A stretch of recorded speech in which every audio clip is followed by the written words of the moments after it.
Я безпосередньо, будучи в Стамбулі на сесії приуроченій культурній спадщині, піднімав це на міжнародному рівні, бив дзвони і закликав ЮНЕСКО і інші організації для того, щоб вони створили моніторингову комісію, яка б дала змогу зараз фіксувати, оскільки в нас доступу немає, фіксувати ці просто цинічні руйнування історії світової спадщини, культури світової спадщини. Бахчисарайський ханський палац, в якому здійснюється під виглядом реставрації насправді просто нищення артефактів 18 століття.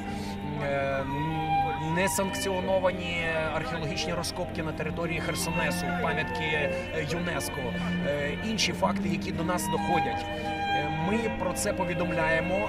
Більше того, ми надали достатньо матеріалів для того, щоб Генеральна прокуратура відкрила кримінальне провадження, яке дасть нам можливість, те, про що ви запитали, в судовому порядку на міжнародному рівні боротися за повернення тих артефактів або відповідальності за ці злочини.